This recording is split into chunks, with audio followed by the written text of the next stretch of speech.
1866. The Civil War is over, but America's West is burning. Native American warriors defend their lands. Outlaws rule the territories. The Army needs soldiers willing to face impossible odds for low pay in brutal conditions. Their solution? Hire the men they just fought to free, Black veterans of the Civil War. The deal was simple: a uniform, a horse, and regular pay if they survived. What happened next shocked everyone. These men didn't just survive, they excelled. They became the most effective fighting force in the West.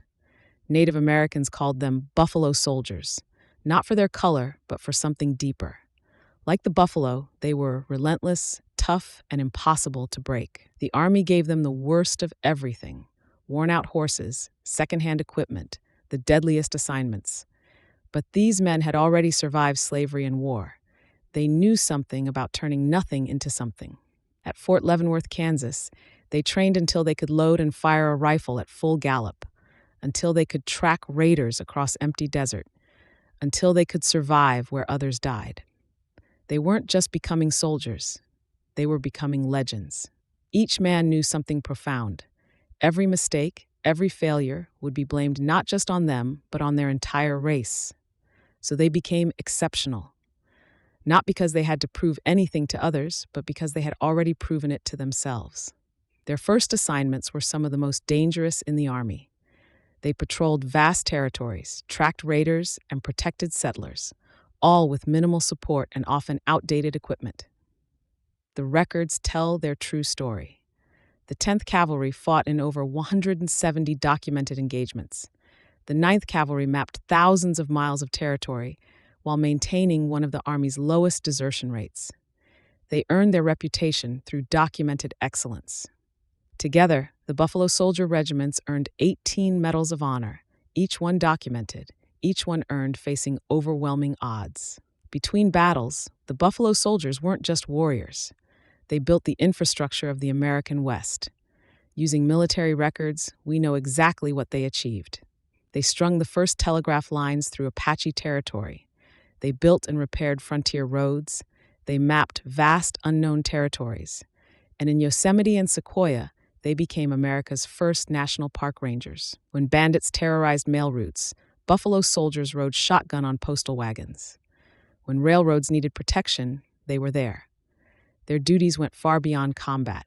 They were literally building America's West. 1898.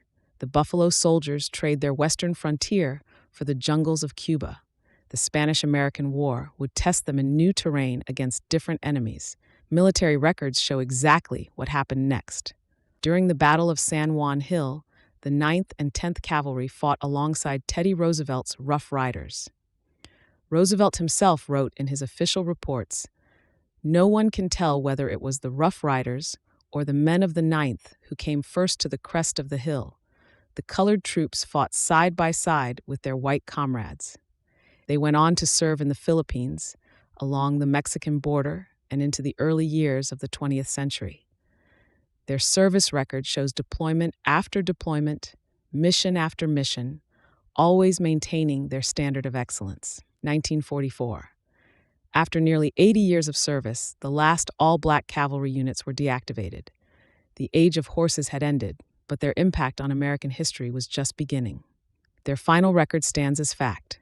23 Buffalo Soldiers earned the Medal of Honor.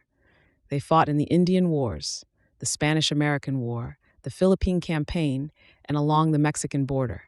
But their greatest achievement might be what they built: roads we still drive on, parks we still visit, and a standard of excellence that changed the U.S. military forever. Drop a comment if you knew about the Buffalo Soldiers before this video. What surprised you most about their story? How many of these places they built have you visited without knowing their history? Subscribe to uncover more hidden chapters of Black excellence in American history. Because some stories aren't just history, they're blueprints for courage that still inspire today.